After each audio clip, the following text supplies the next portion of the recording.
Dari sini kita mengerti ketika semua orang Kristen dalam satu gereja memberi persembahannya kepada Allah, maka status kita sama. Kita sama-sama sedang memberi persembahan bagi Allah.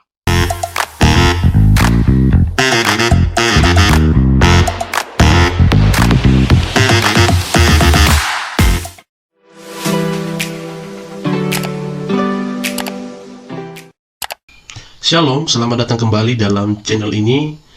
Hari ini kita ada dalam acara renungan firman Tuhan. Terlebih dahulu kita berdoa. Tuhan, berkati firman-Mu yang akan kami baca, renungkan dan dengar bersama, berikan kami pemahaman, pengertian, dan mampukan kami untuk melakukannya. Di dalam nama Yesus kami berdoa. Amin. Firman Tuhan hari ini terambil dari Injil Lukas pasal 21 ayat 1-4. Beginilah firman Tuhan. Lukas pasal 21. Persembahan seorang janda miskin. Ketika Yesus mengangkat mukanya, ia melihat orang-orang kaya memasukkan persembahan mereka ke dalam peti persembahan. Ia melihat juga seorang janda miskin memasukkan 2 peser ke dalam peti itu. Lalu ia berkata, "Aku berkata kepadamu, sesungguhnya janda miskin ini memberi lebih banyak daripada semua orang itu, sebab mereka semua memberi persembahannya dari kelimpahannya. Tetapi janda ini memberi dari kekurangannya, bahkan ia memberi seluruh nafkahnya."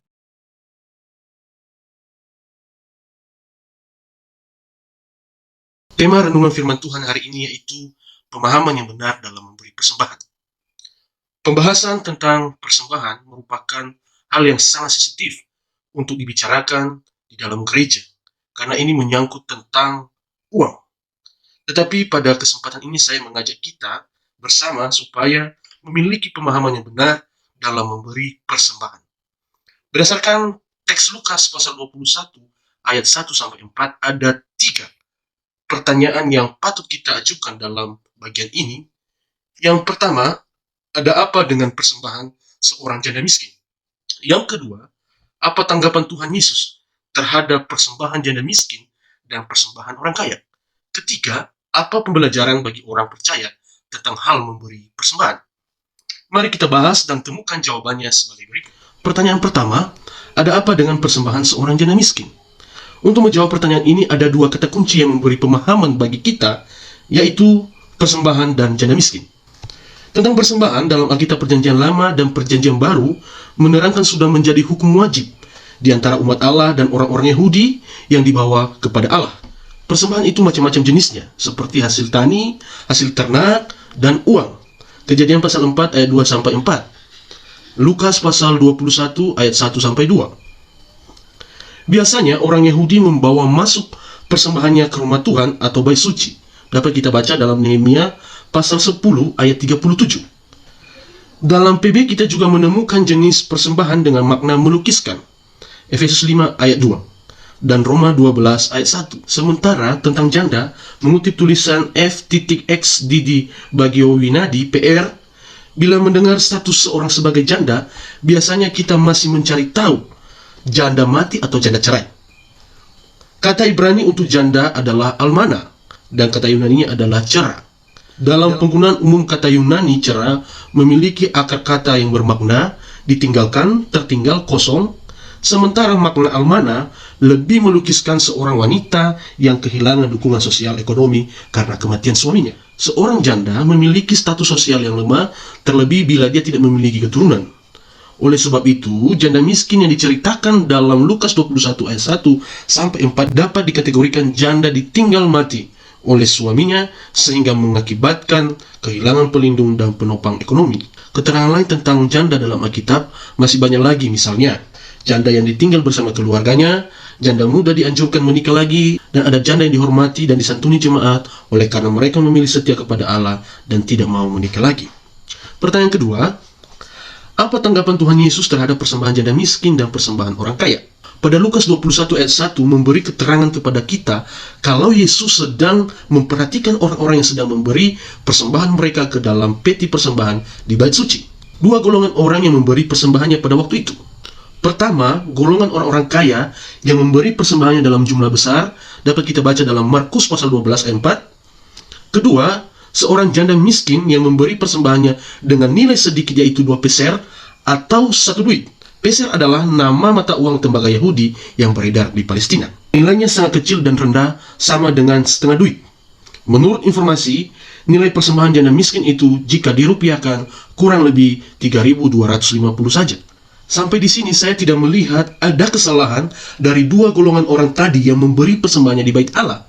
Sebab dalam momentum yang sama, mereka sama-sama memberi persembahannya dan sama-sama pula melakukan kewajibannya kepada Allah. Dari sini kita mengerti ketika semua orang Kristen dalam satu gereja memberi persembahannya kepada Allah, maka status kita sama. Kita sama-sama sedang memberi persembahan bagi Allah. Oleh karena itu, tidak ada perbedaan di antara kita. Tidak ada lagi golongan marginal bawah dan marginal menengah atas. Tidak ada lagi golongan besar ataupun golongan kecil. Terhormat atau tidak terhormat dalam memberi persembahan bagi Allah. Sebab uang yang kita masukkan dalam peti persembahan namanya cuma satu, yaitu persembahan. Kemudian kita bertanya, apa tanggapan Yesus terhadap persembahan janda miskin yang memberi sedikit dan juga tanggapan Yesus terhadap persembahan orang-orang kaya yang memberi jauh lebih banyak? Dalam bagian ini saya melihat Yesus orang yang sangat bijaksana dalam memberi tanggapan, komentar, dan penilaian terhadap kedua kalangan orang yang sedang memberi persembahannya di bait suci. Pertama-tama, Yesus melihat mengamati semua orang yang memberi persembahannya dalam bait Allah. Kemudian setelah itu baru Yesus memberi tanggapan dan komentar serta penilaian atas kejadian tersebut. Contoh ini perlu kita tiru, mengamati lebih dulu suatu peristiwa, barulah kemudian memberi komentar atas peristiwa itu. Jangan sampai terbalik, karena bisa terjadi kekeliruan informasi. Sebagai contoh, kadang kita cuma baca judul berita online, tapi sudah ngoceh duluan dalam kolom komentar, tanpa membaca lagi isi berita itu secara utuh. Kedua, Yesus memberi kritik yang membangun pada orang-orang yang tepat, yaitu murid-muridnya.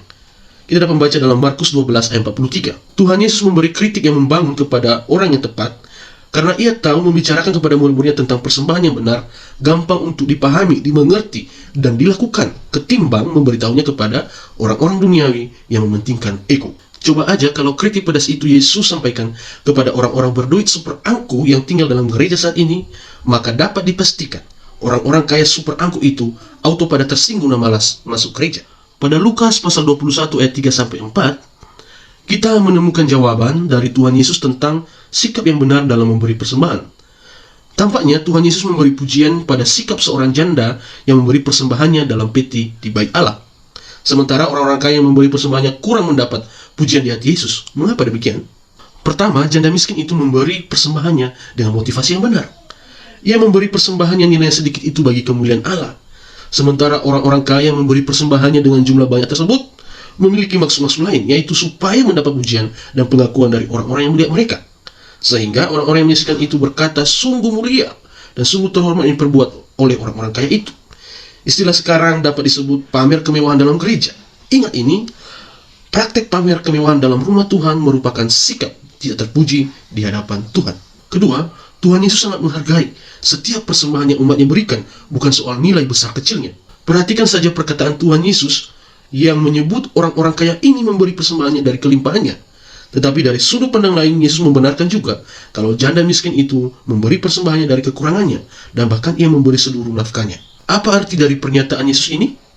Dari sini kita paham, Yesus tidak mempersoalkan orang-orang kaya memberi persembahannya dalam jumlah besar, sebab mereka mampu untuk memberikannya dengan nilai itu. Mereka mempunyai persediaan uang yang cukup. Dan lagi, Yesus tidak mengerdilkan orang-orang miskin yang memberi persembahannya dengan jumlah kecil, sebab hanya itulah kemampuan mereka untuk memberi, oleh karena keuangan mereka yang terbatas. Alkitab tidak mengatakan salah kalau orang kaya memberi persembahannya dengan jumlah yang besar. Sebaliknya juga, Alkitab tidak mendiskreditkan orang-orang yang memberi dengan jumlah sedikit. Tidak ada perdebatan dalam hal ini, sebab Alkitab hanya memerintahkan kita untuk memuliakan Tuhan dengan harta yang kita miliki. Dapat kita baca dalam Amsal pasal 3 ayat 9. Salah satu cara kita memuliakan Tuhan dengan harta kita, ya dengan memberi persembahan di rumah Tuhan. Saya percaya Tuhan Yesus melihat kemurnian hati setiap orang yang memberi persembahan. Itulah hati janda miskin. Semua orang bisa memberi menurut kemampuannya, baik kaya ataupun miskin. Hanya saja tidak semua orang rela, tulus dan ikhlas dalam memberi.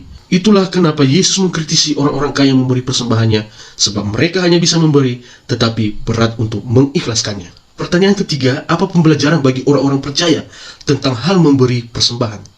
Belajar dari persembahan janda miskin dan persembahan orang kaya. Pertama, memberi persembahan di rumah Tuhan, itu perintah firman Tuhan. Kedua, kita memberi persembahan dengan motivasi yang benar.